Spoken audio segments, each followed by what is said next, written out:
दोस्तों wicket wicket wicket आतंक का दूसरा नाम बनते हुए मोहम्मद शमी ने दुबई के मैदान पर प्रैक्टिस मैच में उड़ाकर रख दी पाकिस्तान की धज्जियां। मचाई ऐसी तबाही, एक साथ 7 विकेट लेकर तोड़ डाला पाकिस्तान का गुरूर। हार के मुंह से टीम इंडिया को पहुंचाया जीत के करीब उनका तगड़ा पलटवार देख फटी की फटी रह गई पूरे क्रिकेट जगत की आंखें। तो आखिर कैसे मोहम्मद शमी ने अपनी कातिलाना गेंदबाजी से प्रैक्टिस मैच को उलट पलट कर रख दिया। दिखाएंगे उनकी खौफनाक गेंदबाजी का मंजर, उनका वो कभी न टूटने वाला रिकॉर्ड।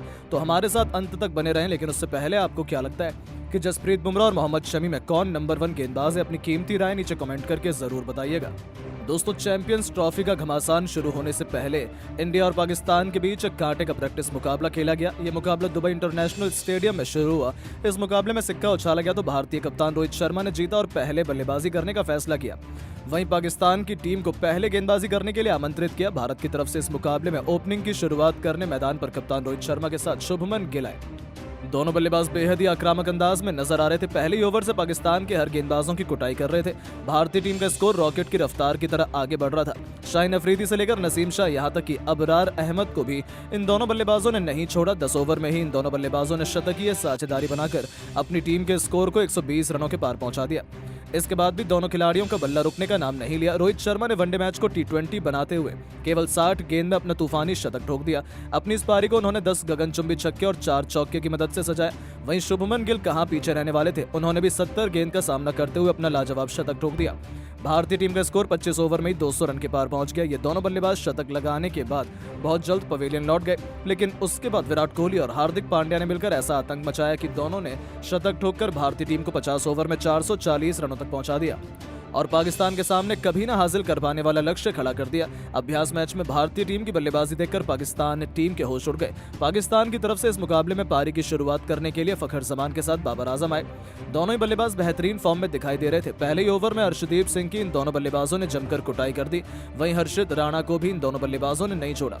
पाकिस्तान का स्कोर तेजी से आगे बढ़ रहा था। बाबर आजम रुकने का बिल्कुल भी नाम नहीं ले रहे थे। फखर जमान भी उनका भरपूर साथ निभा रहे थे। पाकिस्तान की टीम मैच में पूरी तरह से हावी होती हुई दिखाई दे रही थी। 10 ओवर में पाकिस्तान का स्कोर 70 रनों तक पहुंच चुका था। इन दोनों खिलाड़ियों के बीच एक अच्छी साझेदारी पनपती हुई दिखाई दे रही थी। लेकिन तभी कप्तान रोहित शर्मा ने चालाकी दिखाते हुए अपने सबसे खतरनाक गेंदबाज मोहम्मद शमी को बुलाया। 11वां ओवर लेकर आए मोहम्मद शमी ने ओवर की पहली गेंद पर बाबर आजम के स्टंप को उखाड़ फेंक दिया और भारतीय टीम को पहली सफलता दिला दी। बाबर आजम अपनी टीम के लिए 45 रनों का योगदान देकर पवेलियन लौट गए। मोहम्मद शमी का आतंक यहीं पर समाप्त नहीं हुआ। इसी ओवर की अंतिम गेंद पर साउद शकील को बिना खाता खोले पवेलियन भेज दिया और टीम इंडिया को एक ही ओवर में बैक टू बैक शमी ने 2 सफलता दिला दी। मगर पाकिस्तान की तरफ से फखर जमान और मोहम्मद रिजवान शानदार बल्लेबाजी कर रहे थे। अपनी टीम को संभालने की पूरी कोशिश कर रहे थे। पाकिस्तान का स्कोर एक बार फिर से तेजी से आगे बढ़ना शुरू हो चुका था। भारतीय टीम के हाथ से मुकाबला फिसलता हुआ नजर आ रहा था क्योंकि 15 ओवर में पाकिस्तान का स्कोर 150 रनों के पार जा चुका था। रिजवान बेहतरीन बल्लेबाजी कर रहे थे। लेकिन तभी विकेट की तलाश में कप्तान रोहित शर्मा ने एक बार फिर से 20वां ओवर फेंकने के लिए मोहम्मद शमी को बुलाया और मोहम्मद शमी ने इस बार भी भारतीय टीम को निराश नहीं किया। रोहित शर्मा की उम्मीद पर खरे उतरते हुए शमी ने ओवर की पहली गेंद पर फखर जमान को पवेलियन का रास्ता दिखा दिया और फखर जमान अपनी टीम के लिए 60 रनों की लाजवाब पारी खेलकर पवेलियन लौट गए और टीम इंडिया को 170 रनों के स्कोर पर तीसरी सफलता मिल गई। लेकिन रिजवान अभी भी मैदान पर टिके हुए थे। उनका साथ देने के लिए अब सलमान आगा आ चुके थे। बड़ी मुश्किल से इन दोनों बल्लेबाजों ने अपनी टीम के स्कोर को 200 रनों के पार पहुंचाया। लेकिन पाकिस्तान को अभी भी जीत के लिए 200 रनों से अधिक की जरूरत थी। टीम इंडिया को एक बार फिर विकेट की तलाश थी। रोहित शर्मा ने इस बार वरुण चक्रवर्ती को बुलाया और वरुण चक्रवर्ती ने आते ही ओवर की पहली गेंद पर सलमान आगा को क्लीन बोल्ड कर पवेलियन का रास्ता दिखा दिया और भारतीय टीम को चौथी सफलता मिल गई। 210 रनों के स्कोर पर पाकिस्तान के 4 बल्लेबाज पवेलियन जा चुके थे। लेकिन रिजवान अभी भी मैदान पर डटे हुए थे। उनका भरपूर साथ तैयब ताहिर निभा रहे थे। इन दोनों बल्लेबाजों ने मिलकर अपनी टीम के स्कोर को भी धीरे धीरे आगे बढ़ाया और दोनों खिलाड़ियों के बीच 50 रनों की साझेदारी हो गई। पाकिस्तान की पारी एक बार फिर संभलती हुई नजर आ रही थी। 30 ओवर में पाकिस्तान का स्कोर 260 रनों तक पहुंच चुका था। भारतीय कप्तान रोहित शर्मा को एक बार फिर विकेट की तलाश थी और इस बार उन्होंने फिर से मोहम्मद शमी को 31वां ओवर फेंकने के लिए बुलाया। लेकिन किसी को उम्मीद नहीं थी इस ओवर में मोहम्मद शमी क्या करने वाले हैं। मोहम्मद शमी ने आते ही ओवर की पहली गेंद पर सबसे पहले रिजवान को पवेलियन का रास्ता दिखा दिया। रिजवान अपनी टीम के लिए 70 रनों का योगदान देकर पवेलियन लौट गए। उसके बाद अगली गेंद पर शमी ने खुश दिल को भी बिना खाता खोले पवेलियन भेज दिया। भारतीय टीम को बैक टू बैक 2 सफलता मिल गई। वहीं मोहम्मद शमी हैट्रिक पर आ गए। पाकिस्तान की तरफ से नए बल्लेबाज फहीम अशरफ स्ट्राइक पर मौजूद थे। लेकिन मोहम्मद शमी ने आते ही अगली गेंद पर इतनी खतरनाक यॉर्कर फेंकी कि फहीम को कुछ समझ नहीं आया और वो भी क्लीन बोल्ड हो गए और इसी के साथ मोहम्मद शमी को अभ्यास मैच में हैट्रिक विकेट मिल गई। एक ही ओवर में मोहम्मद शमी ने पाकिस्तान की कमर तोड़कर रख दी। मोहम्मद शमी का आतंक यहीं रुकने का नाम नहीं लिया। ओवर की अंतिम गेंद पर भी उन्होंने शाहीन अफरीदी को जडेजा के हाथों कैच पकड़वाकर पवेलियन का रास्ता दिखा दिया और पाकिस्तान की पूरी टीम को घुटने टेकने पर मजबूर कर दिया। पाकिस्तान की टीम ने 280 रनों के ही स्कोर पर अपने 8 बल्लेबाज खो दिए। अंत में 2 विकेट वरुण चक्रवर्ती ने उखाड़कर पाकिस्तान की टीम को 290 रनों पर ही ऑल आउट कर दिया और भारतीय टीम ने पहला अभ्यास मैच शानदार तरीके से जीत लिया। तो दोस्तों, अभ्यास मैच में पाकिस्तान के खिलाफ देखा आपने कैसे मोहम्मद शमी और वरुण चक्रवर्ती का तूफान आया। तो दोस्तों, आपको क्या लगता है इसी तरह से भारतीय टीम बांग्लादेश को पाकिस्तान के खिलाफ भी प्रदर्शन कर पाएगी? आपको नीचे कमेंट बॉक्स में जरूर बताएं और ऐसी नई नई खबरों के लिए चैनल को सब्सक्राइब जरूर करें। धन्यवाद। के साथ उन्होंने 134 रनों की ओपनिंग पार्टनरशिप निभाई। गिल ने कंधे से कंधा मिलाते हुए 60 रन ठोके।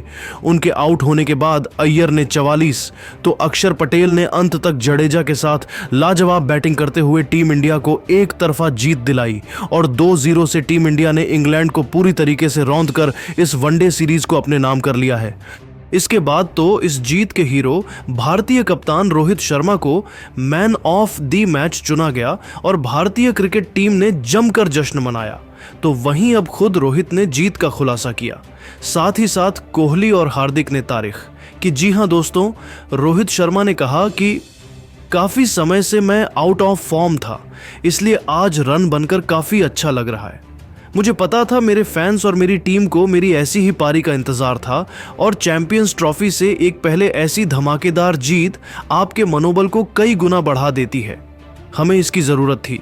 चैंपियंस ट्रॉफी बहुत बड़ा टूर्नामेंट होने वाला है जिसे हम जीतना चाहते हैं, अपने देश के लिए, अपने देशवासियों के लिए। और इंग्लैंड की क्रिकेट टीम को हमने हराया है जो पिछली बार 1919 में वर्ल्ड चैंपियन बनी थी। वह एक मजबूत टीम है, उनके खिलाड़ी शानदार हैं, लेकिन हमने उन्हें पूरी तरीके से धो डाला है। जडेजा ने लाजवाब बॉलिंग की, मेरे साथी खिलाड़ियों ने कमाल की बैटिंग की, गिल, अय्यर, अक्षर सब ने लाजवाब खेल दिखाया। यह एक कंप्लीट टीम विन थी। इन सबको इस जीत का क्रेडिट दिया जाना चाहिए। मैंने अकेले कुछ भी नहीं किया है, बस हम चाहेंगे कि अब इंग्लैंड को 3-0 से क्लीन शिप करें। वहीं दोस्तों, किंग कोहली ने कहा कि मैं पिछले 15 सालों से रोहित के साथ खेल रहा हूं और जितनी खूबसूरत बैटिंग उसकी सालों पहले थी, आज भी उतनी ही है। वह पहले भी जब चलता था तो मैच जिताकर आता था, आज भी वह मैच जिताकर ही आता है। कमाल कर दिया रोहित, आपसे खूबसूरत बल्लेबाज तो आज तक क्रिकेट हिस्ट्री में पैदा ही नहीं हुआ। मैं आपका फ्रेंड तो था ही, लेकिन आज आपकी बैटिंग देखने के बाद तो मैं आपका भक्त भी बन चुका हूं। उनके बाद दोस्तों, हार्दिक पांड्या ने भी चौंकाने वाला खुलासा किया और कहा कि रोहित भैया हमेशा से मेरे मेंटर और बड़े भाई रहे हैं। उनकी बैटिंग देखना मुझे बचपन से खूब पसंद है और आज मैं उनके साथ खेल रहा हूं। इससे बड़ी बात और क्या हो सकती है। आज शायद इंग्लैंड को पता चल गया होगा कि रोहित शर्मा कितना बड़ा नाम है। उन्होंने शायद रोहित भैया को हल्के में लिया होगा, लेकिन आज रोहित भैया ने उन्हें उनकी औकात दिखा दी है और हम तो अब उन्हें क्लीन स्वीप भी करेंगे। तो दोस्तों, रोहित कोहली हार्दिक का बयान सुनने के बाद अब आपको क्या लगता है कि रोहित शर्मा क्या तीसरे वनडे में भी शतक मार पाएंगे? अपनी कीमती राय नीचे कमेंट करके जरूर बताइए और ऐसी ही नई और धमाकेदार खबरें सबसे पहले जानने के लिए हमारे इस वीडियो को लाइक और चैनल को सब्सक्राइब करना बिल्कुल भी ना भूलें। धन्यवाद। दोस्तों, इंग्लैंड के खिलाफ दूसरे वनडे में बेखौफ शेर की तरह दहाड़े हैं कप्तान रोहित। तो यशस्वी के साथ मिलकर इस बार हार्दिक और अय्यर ने ऑस्ट्रेलियाई गेंदबाजों को इस कदर पीटा। पहले के बाद दूसरे वनडे में भी आई अंग्रेजों की शामत। तो आखिर कैसे इंग्लैंड के घमंड को चकनाचूर करते हुए यह दिग्गज खिलाड़ी बने हैं? उनके लिए काल चौके छक्कों की झड़ी लगाते हुए कैसे इन्होंने बनाया इतिहास का सबसे बड़ा स्कोर? दूसरे वनडे के इस महामुकाबले में उनकी विस्फोटक बल्लेबाजी की दिल दहला देने वाली हाईलाइट का पूरा वीडियो हम आपको दिखाएंगे। लेकिन उससे पहले आपको क्या लगता है कि अय्यर, रोहित और हार्दिक में कौन सबसे खतरनाक बल्लेबाज है? अपनी राय हमें नीचे कमेंट करते जरूर बताइए। दोस्तों, पहले वनडे में शर्मसार होने के बाद इंग्लिश क्रिकेट टीम दूसरे वनडे के करो या मरो के महामुकाबले में अपनी इज्जत बचाने के लिए टीम इंडिया के खिलाफ उतरी थी। लेकिन दोस्तों, जब गेंद और बल्ले के बीच दोनों टीमों की इस मुकाबले में टक्कर हुई, तब रोमांच ने अपनी सारी हदों को इस कदर पार किया कि करोड़ों क्रिकेट प्रेमियों की दिल की धड़कनें अभी भी बढ़ी हुई हैं। जी हां, इस मुकाबले में सबसे पहले तो सिक्का इंग्लैंड के कप्तान जोश बटलर के पक्ष में रहा और उन्होंने टीम इंडिया को पहले बल्लेबाजी करने का न्योता दिया। यही उनकी सबसे बड़ी भूल थी। उसके बाद तो भारतीय बल्लेबाजों ने अपने बल्ले से तबाही का ऐसा खौफनाक मंजर दिखाया है कि अभी से उन्हें चैंपियंस ट्रॉफी और इस सीरीज का चैंपियन माना जाने लगा है। हालांकि हमारी शुरुआत इतनी अच्छी नहीं रही। शुभ